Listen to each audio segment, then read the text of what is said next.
নমস্কার, আমি প্রবীর। আজ আবার চলে এসেছি তোমাদের তৃতীয় পর্যায়ক্রমিক মূল্যায়নের প্রস্তুতি 2024।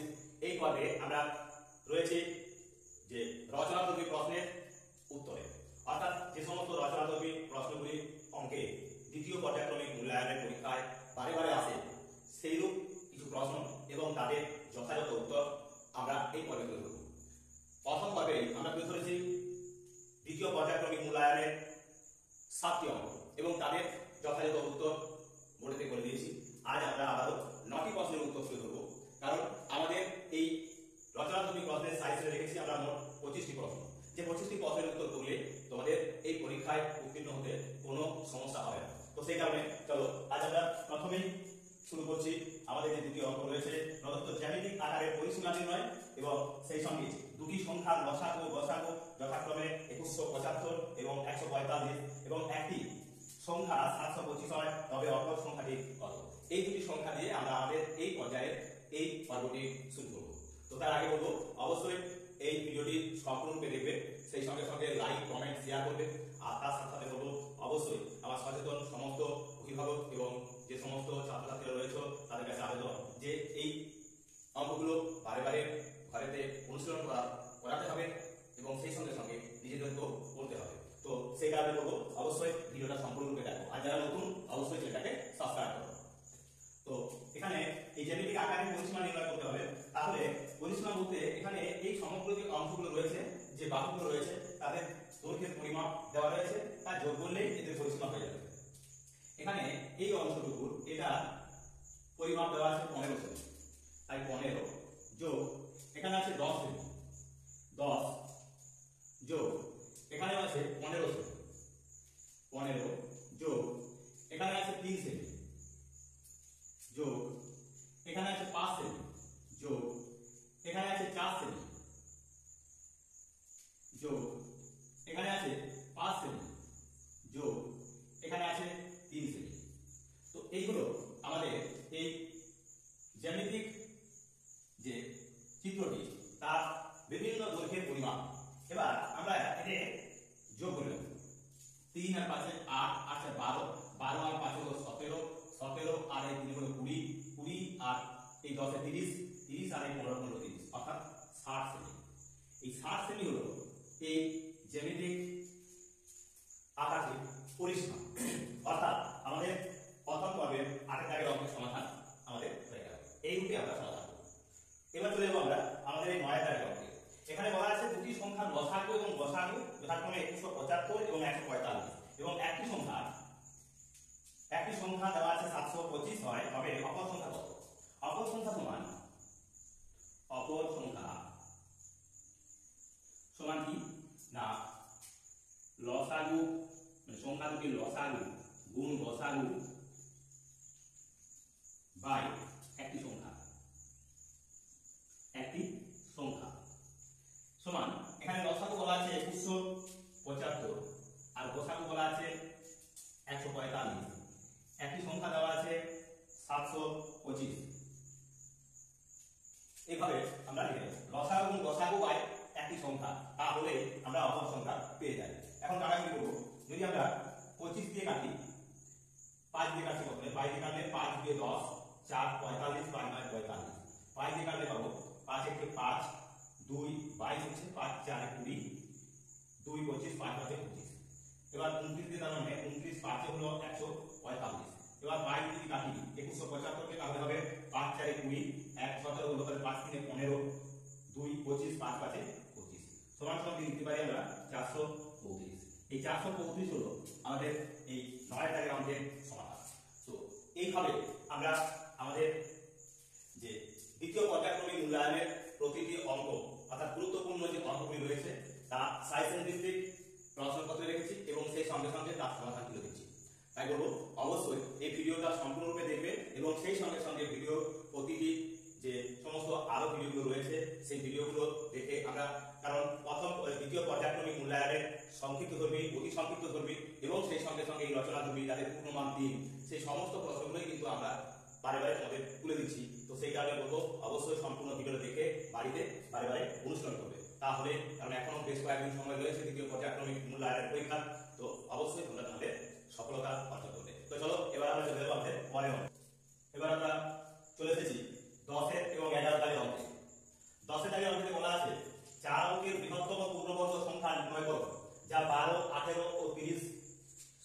দ্বারা বিভাজ্য। এই ক্ষেত্রে আমাদের প্রথমে করতে হবে কি, এই অঙ্কগুলো অর্থাৎ 12, 18 এবং 30 এদের লসাগু। তাহলে 12, 18 আর 30 এদের লসাগু 2 6 12, 2 9 18, 2 15 30। 3 দিয়ে গেলে 3 2 6, 3 3 9, 3 5 15। তাহলে লসাগু সমান সমান পাচ্ছি আমরা, লসাগু সমান 2 গুণ 3 গুণ 2 গুণ 3 গুণ 5 সমান কত হচ্ছে না, এক্ষেত্রে 2 দিয়ে 6, 6 দিয়ে 12, 12 দিয়ে 36, 36 কে আমরা 5 দিয়ে গুণ করলে হবে 5 6 30, আর 5 দিয়ে 15 আর 3 হবে 18, 180। এগুলো আমাদের লসাগু। কিন্তু এখানে চাওয়া হচ্ছে পূর্ণবর্গ সংখ্যা। তো এখানে পূর্ণবর্গের ক্ষেত্রে আমরা কি জানি না, জোড়া জোড়া থাকে। যেমন এক্ষেত্রে দুটো 2 রয়েছে, দুটো 3 রয়েছে, এরা জোড়া আকারে আছে। মানে এখানে একটা 5 আরো একটা 5 হলে সেটা হলো কি না, পূর্ণবর্গ সংখ্যা। তাই লসাগু পাচ্ছি 180। এখন এটা পূর্ণবর্গে যদি আনতে চাই তাহলে লসাগুটা হবে কত, তাহলে তখন আমরা লিখব সমান, এখানে আমরা লিখতে পারি হবে যে 180 এর গুণিতক সমান সমান এই 180 গুণ 5, 5 দিয়ে গুণিতকটা বার করব, অর্থাৎ 5 8 90 মানে 900। এই 900 হলো সেই সংখ্যা যেটা হলো কিনা পূর্ণবর্গ সংখ্যা। এখন আমার কাছে চাওয়া হচ্ছে কি 4 অঙ্কের বৃহত্তম পূর্ণবর্গ সংখ্যা। 4 অঙ্কের বৃহত্তম পূর্ণবর্গ সংখ্যা হচ্ছে এই 900 এর এখন আমরা গুণিতক বার করব। এখন 900 এর গুণিতক, তাহলে 900 গুণ 1 এর বর্গ, 900 সঙ্গে যদি 1 এর বর্গকে গুণ করি তাহলে হবে 900। 900 সঙ্গে যদি আমরা 2 এর বর্গ গুণ করি তার মানে 4 গুণ হলে 9 4 36, 3600। 900 সঙ্গে যদি আমরা 3 এর বর্গ গুণ করি তাহলে হবে, অর্থাৎ 9 এর সঙ্গে আমাদের 900 গুণ 9 9 8100। এবং যদি আমরা এই 900 কে গুণ করি 4 এর বর্গ দিয়ে, অর্থাৎ 16, 9 16 144, দুটো শূন্য, তাহলে এখানে আমরা পাচ্ছি এটা হলো 3 অঙ্কের সংখ্যা, এটা হলো আমাদের 4 অঙ্কের সংখ্যা, এটাও 4 অঙ্কের সংখ্যা, আর এটা হলো আমাদের 5 অঙ্কের সংখ্যা। এখন উত্তরে চাওয়া হয়েছে কি 4 অঙ্কের বৃহত্তম পূর্ণবর্গ সংখ্যা। তাহলে 4 অঙ্কের বৃহত্তম পূর্ণবর্গ সংখ্যাগুলো কি কি আছে না, এক্ষেত্রে আছে এই 312, এখানে এই 3600 এবং 81, আর এটা আছে 5 অঙ্কের, এটিও বাদ। তাহলে থাকলো কি 3600 এবং 81। তারপরে বড়কে 4 অঙ্কের বৃহত্তম পূর্ণবর্গ সংখ্যাটা হবে কত না 81। অতএব 4 অঙ্কের বৃহত্তম পূর্ণবর্গ সংখ্যা সমান সমান 81। এই হলো আমাদের এই 10 এর দাগের অঙ্কের সমাধান। অর্থাৎ এই আমাদের 10 এর দাগের অঙ্কের সমাধান হয়ে গেল। এবার আমরা চলে যাব আমাদের 11 দাগের অঙ্কে। 11 দাগের অঙ্কে বলা আছে 6 8 10 ও 12 দ্বারা বিভাজ্য এমন একটি সংখ্যা নির্ণয় করো যেটি 300 ও 500 এর মধ্যে থাকবে। তাহলে এক্ষেত্রে আমরা এই 6 8 10 12 এদের লসাগু, 6 8 10 আর 12 এদের লসাগু দিচ্ছি। তাহলে কত হবে, 2 দিয়ে 4, 2 3 6, 2 4 8, 2 5 10, 2 6 12। আবার 2 দিয়ে চালাচ্ছি, তাহলে 3 নেমে গেল, 2 দিয়ে 4, 5 নেমে গেল, 2 3 6। এখন 3 দিয়ে চালিয়ে দিচ্ছি, তাহলে 3 1 3, 2 নেমে গেল, 5 নেমে গেল, 3 1 3। তাহলে লসাগু কত পাচ্ছি, লসাগু সমান 2 গুণ 2 গুণ দুটো 2, তারপরে আবার একটা 3, তারপরে আবার আছে 1 একটা লসাগু এখানে 2 5, 2 এবং 5। তাহলে 5 দিয়ে 10, 10 দিয়ে 30, 30 দুগুণে 60, 60 দুগুণে হয় 120। এই 120 হলো তাহলে কি না এই 6 8 10 এবং 12 এদের লসাগু। এখন বলা হয়েছে কি না 300 এবং 500 এর মধ্যে থাকে এমন একটি সংখ্যা আমাদের নির্ণয় করতে হবে যা 300 এবং 500 এর মধ্যে থাকে। তাহলে এই 120 এর গুণিতক আমরা এখন বার করব। গুণিতক, তাহলে 120 গুণ 1 সমান 120, 120 গুণ 2 সমান 12 গুণে 24 240, 120 গুণ 3 অর্থাৎ 3 12 36 360, 120 গুণ 4 সমান 4 12 48 480।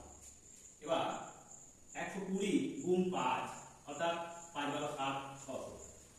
এখন আমাদের কাছে চাওয়া হয়েছিল কি, বলা হয়েছিল যে 300 এবং 500 মধ্যবর্তী যে সংখ্যা, এখানে 300 এবং 500 মধ্যে এই 2b এবং 240 এরা উভয়ই বাদে তালিকায়, কারণ এরা কেউই 300 এবং 500 মাঝে নেই।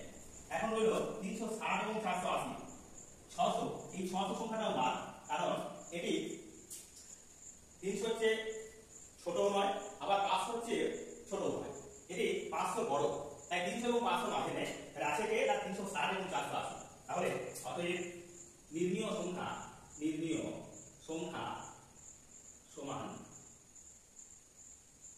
সমান সমান 360 ও 480। এই হলো আমাদের এই পর্বের যে দ্বিতীয় দুটি অঙ্ক ছিল, সেই দুটি অঙ্ক আমরা সমাধান করলাম। এখানে আমাদের 10 এবং 11 দাগের অঙ্কের সমাধান হয়ে গেল। 11 দাগের অঙ্কের কাছে সমাধান আমরা পেলাম 360 এবং 480। তো এরকমই গুরুত্বপূর্ণ যে অঙ্কগুলি রয়েছে সেই অঙ্কগুলি আমরা তোমাদের তুলে ধরছি। তোমরা অবশ্যই বাড়িতে এগুলি বারবার পরিশ্রম করবে। তো চলো এবার আমরা চলে যাবো আমাদের পরের অঙ্কে, 12 এবং 13 দাগের অঙ্কের সমাধান।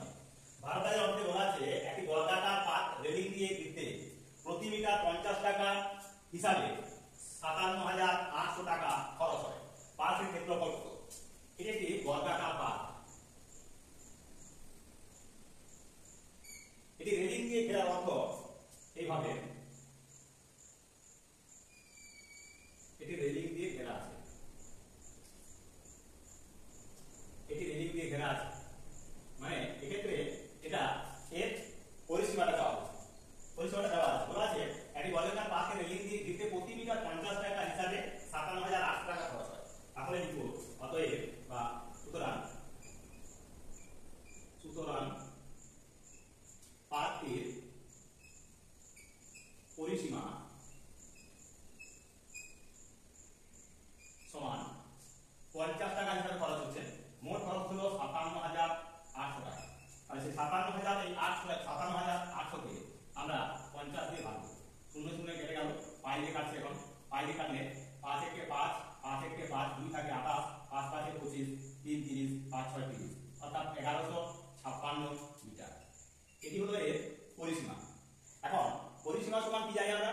বর্গক্ষেত্রের পরিসীমা সমান সমান হলো 4 × বাহু, অর্থাৎ 4 গুণ বাহু, কারণ 4টি বাহু এর সমান। তো সেক্ষেত্রে লিখব অতএব পাতের একটি বাহু সমান সমান এই 1156 ভাজিত 4, অর্থাৎ 1156 কে আমরা যদি 4 দিয়ে ভাগ করি তাহলে একটা বাহু পেয়ে যাবো, কারণ এটা আমরা পরিসীমা পেয়ে গেছি। পরিসীমাকে 4 দিয়ে ভাগ করলে পাই আমরা এটা বাহু। তাই এখন 4 দিয়ে ভাগ করছি, 4 2 8, 3 থাকে 35, 4 8 তে 32, 32 থাকে 3 36, 4 9 36, 289 মিটার, 289 মিটার, অর্থাৎ এই প্রতিটা বাহু হবে 289 করে, 289 মিটার, 289 মিটার। এখন এই পাতে আমাদের কি চাওয়া হচ্ছে? পাতটির ক্ষেত্রফল কত? ক্ষেত্রফল সমান কি? বর্গাকার বর্গক্ষেত্রের ক্ষেত্রফল হলো বাহু স্কয়ার, অর্থাৎ বাহু ইনটু বাহু। তাহলে পাতটির ক্ষেত্রফল সমান বাহু গুণ বাহু সমান 289 গুণ 289 বর্গ মিটার, সমান সমান লিখতে পারি কত?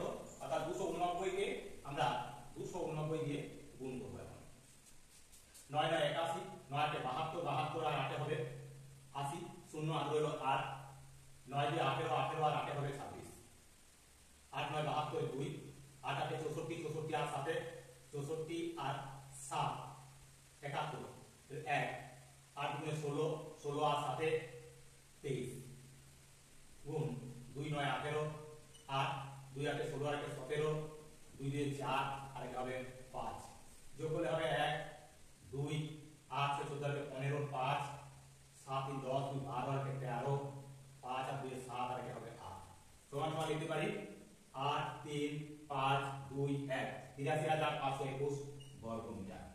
এটি হবে এই বর্গাকার পাতের ক্ষেত্রফল। এগুলো আমাদের 12 দাগের অঙ্কের সমাধান। তাহলে আমরা পাঁচটা প্রথমে পরিসীমা বার করে নিয়েছি, পরিসীমা থেকে আমরা বাহুটা বার করে নিয়েছি, বাহু থেকে আমরা ক্ষেত্রফল চলে গেছি। এটি হয়ে গেল আমাদের 12 দাগের অঙ্কের সমাধান। এবার 13তে বলেছে 50 এবং 100 এর মধ্যবর্তী দু জোড়া সংখ্যা লিখ যাদের গসাগু হবে 16। আমাদের প্রথমেই কাজ হবে 16 এর গুণিতকগুলোকে খোঁজ করা। তাহলে 16 এর গুণিতক কি রয়েছে না 16 গুণ 1 সমান সমান 16, 16 গুণ 2 সমান 32, 16 গুণ 3 সমান সমান 48, 16 গুণ 4 সমান 64, 16 গুণ 5 সমান 80, 16 গুণ 6 96 আর 16 গুণ 7 112। তো এখানে আমাদের চাওয়া হয়েছে 50 থেকে 100 এর মধ্যে, বাকি যেগুলো আছে তাদেরকে প্রথমে ছেটে বাদ দিই। তাহলে এক্ষেত্রে 16 বাদ, 32 বাদ, 48 বাদ, এখানে 112 বাদ। তাহলে রইল বাকি কি কি 64, 80 এবং 96। এখন বলা হয়েছে যে মধ্যবর্তী দুজোড়া সংখ্যা, তাহলে দুজোড়া সংখ্যা এই 64, 80 এবং 96 থেকে আমাদের তৈরি করতে হবে। মাথায় রাখতে হবে সবসময় যে পরপর সংখ্যাগুলি কিন্তু গসাগু হবে 16, অর্থাৎ এক্ষেত্রে 64 এবং 80 এদের গসাগু হবে কত 16, আবার 80 এবং 96 এদেরও গসাগু হবে কত না 16। কখনোই এমনটা হবে না যে 16 আর 96 এভাবে কিন্তু আমরা জোড়বদ্ধ করব না। তাহলে লিখব কি অতএব সম্ভাব্য সংখ্যা জোড় হবে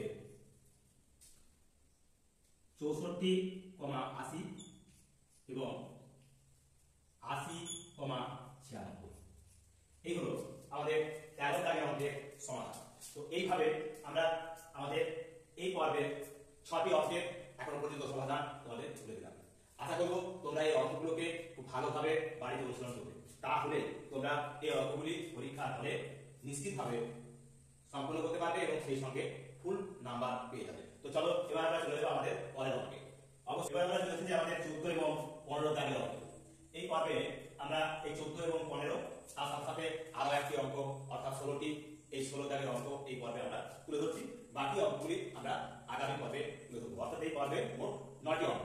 তো দেখো এই পর্বে 14 দাগের অঙ্কে বলা আছে কোন বৃহত্তম সংখ্যা দিয়ে 650, 775 এবং 1250 কে ভাগ করলে প্রতি ক্ষেত্রে একই ভাগশেষ থাকবে। তাহলে বৃহত্তম সংখ্যা সমান কি হবে বৃহত্তম সংখ্যা সমান সমান এই 650, 775 ও 1250 এদের গসাগু। তাহলে এদের গসাগু কিভাবে না 650 দিয়ে ভাগ করব কত আমরা 775 কে।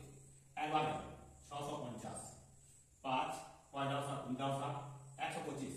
এখন এই 125 দিয়ে আমরা ভাগ করব এই 650 কে। তাহলে 12 5 60, 5 5 25, 12 5 60, 61, 5 12 60। তাহলে 5 চালাচ্ছি আমরা, 5 চালালে 5 5 25 এর 5 আর হলো 2, 5 12 60 আর হবে 62 সমান 25। এখন এই 25 দিয়ে ভাগ করব আমরা 125 কে। 5 25 এ ভাগ 125। তাহলে এক্ষেত্রে এই 650 এবং 775 এর গসাগু হলো 25। এখন এই যেটা দিয়ে মিলালাম আমরা অর্থাৎ 25, সেই 25 দিয়ে ভাগ করব বাকি অংশটা কি আছে না 1250। 5 5 25, 5 25 এ 125, শূন্য আছে, শূন্য চলে গেল, অর্থাৎ এক্ষেত্রে মিলে গেল, মানে 25 হলো এক্ষেত্রে গসাগু। আর গসাগু সমান সমান হলো কত 25। এটি হলো আমাদের দুঃখিত এখানে। তাহলে বৃহত্তম সংখ্যা হলো কি না 25। অতএব 25 হলো সেই বৃহত্তম সংখ্যা যা দিয়ে 650, 775 এবং 1250 কে ভাগ করলে একই ভাগশেষ থাকবে, অর্থাৎ শূন্য ভাগশেষ থাকবে। সকলের ক্ষেত্রেই ভাগশেষ মানে কোনো ক্ষেত্রেই ভাগশেষ পাওয়া যাবে না, মিলে যাবে। তো যাই হোক এইগুলো আমাদের 14 দাগের অঙ্কের সমাধান। এবার আসছে আমাদের এই 15 দাগের অঙ্কে। বলা আছে সংখ্যা রেখার সাহায্যে বিয়োগফল নির্ণয় করো। আছে +7 -5। এখানে আমরা এরূপে একটা সংখ্যা রেখা নেব। এখানে 0, এখানে 0 আর এদিকে আমরা লিখব -1 -2 -3 -4 -5 -6 -7 -8 এগুলো লিখবো বাঁ দিকে। আর 0 ডান দিকে লিখবো আমরা এবার +1 +2 +3 +4 এভাবে 5 6 7 8 9 10 11 12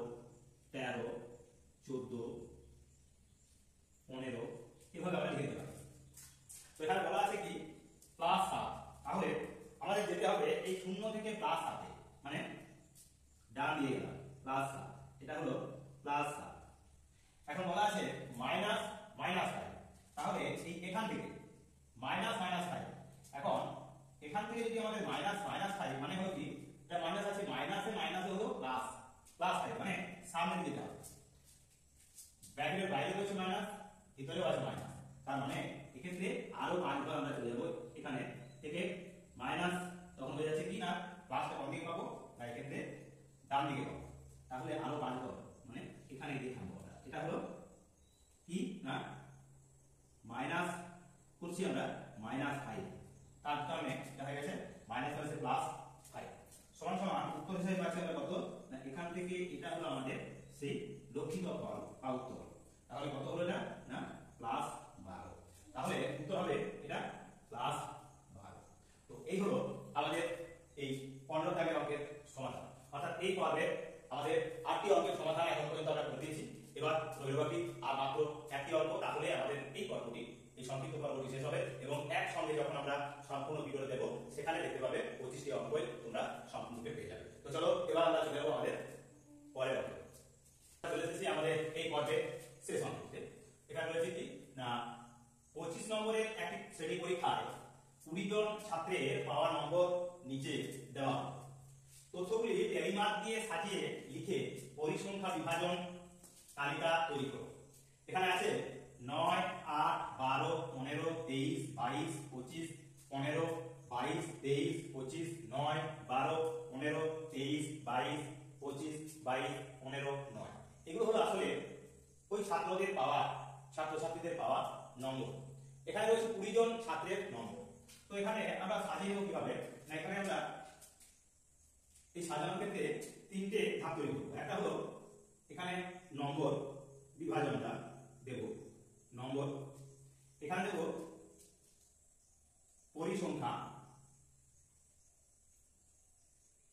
আর এখানে রাখবো টেলিমার্ক, টেলিমার্ক।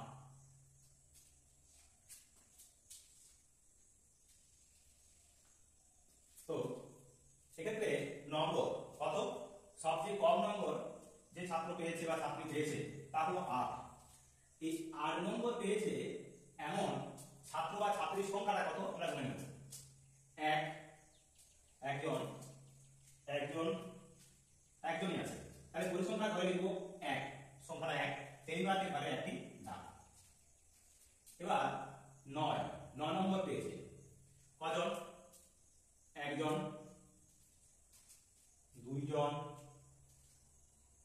3 জন, 3 জন পেয়েছে, মানে এখানে লিখব পরিসংখ্যার ঘরে লিখব 3 আর টেলিমার্কের ঘরে লিখব 3টা দাগ। এইগুলো আমাদের 9 নম্বর পেয়েছে 3 জন ছাত্র, তার পরিসংখ্যা এবং টেলিমার্ক। এবার কত নম্বর আছে, এবার আছে 12 নম্বর পেয়েছে এমন ছাত্র বা ছাত্রীর সংখ্যা হলো 1 জন, 2 জন, এখানেও আছে 2 জন, তাহলে এখানে লিখব 2, এখানে লিখব 2 দাগ। এবার আছে 13 নম্বর পেয়েছে এমন ছাত্র বা ছাত্রীর সংখ্যা, না 13 নম্বর কেউ পাইনি, 13 নম্বর ছাত্রছাত্রীর সংখ্যা কেউ নেই, আছে কত না 15, আমরা লিখব এবার 15 পেয়েছে এমন ছাত্র বা ছাত্রী হলো 1 জন, 2 জন, 2 জন, 3 জন, 3 জন, 4 জন, তাহলে 15 নম্বর পেয়েছে এমন ছাত্রছাত্রীর সংখ্যা হলো পরিসংখ্যা ধরে নিলাম 4 আর এখানে লিখব আমরা 4টি দাগ। টেলিমার্কের এখন আছে 22 নম্বর পেয়েছে এমন ছাত্র বা ছাত্রীর সংখ্যা, সেটা হবে কত না 1 জন, 2 জন, 3 জন, 4 জন, এক্ষেত্রে হবে 4 জন, তাহলে 4টি দাগ হবে, এক্ষেত্রেও আমরা 4টি দাগ দেব। এবার আছে 23 নম্বর, 25 এর মধ্যে 23 নম্বর পেয়েছে এমন ছাত্র বা ছাত্রীর সংখ্যা হলো 1 জন, 2 জন, 3 জন, 3 জন পেয়েছে, তাই এখানে লিখব 3 আর এখানে লিখব আমরা 3টি দাগ। এবার 25 নম্বর পেয়েছে এমন ছাত্র বা ছাত্রীর সংখ্যা, সেটি হবে 1 জন, 2 জন, 3 জন, সমান সমান এখানে লিখব 3, এখানে 3টি দাগ। এবার পরিসংখ্যার ঘরে আমরা যোগ করে দেব মোট 20 বের হবে, 3, 3, 6, 4, 10, 4, 14, 15,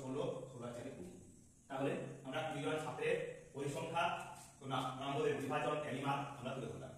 এখানে টেলিমার্কে যদি 5 দিতে হয় সবসময় মনে রাখতে হবে আমাদের পরিসংখ্যা যদি 5 হয় টেলিমার্কে সেই 5 লেখার জন্য 4টে দাগ দিয়ে আমরা তাদের বেঁধে দেব একটা দাগ দিয়ে, তাহলে হয়ে যাবে 5টা দাগ। এইভাবে আমরা টেলিমার্কের অঙ্কগুলো সমাধান করেছি। আমাদের অনুশীলনীর যে সমস্ত পর্বগুলিকে আমরা তুলে ধরেছি সেখানে তোমাদের দেখিয়েছি। তো যাই হোক, আজকের মতো আমাদের এই ভিডিওটা আমরা এখানেই শেষ করবো। তার আগে সকলকে বলবো, যদি ভালো লেগে থাকে অবশ্যই লাইক, কমেন্ট এবং শেয়ার প্রতিদিনকার মতো আজকের এই ভিডিওটিকে তোমরা অন্যান্য বন্ধু-বান্ধবদের মধ্যে ছড়িয়ে দাও। আর সেই সঙ্গে সঙ্গে যারা নতুন এই চ্যানেলটিতে আসছো অবশ্যই চ্যানেলটিকে সাবস্ক্রাইব করো। তো আজকের মতো এখানেই শেষ করছি।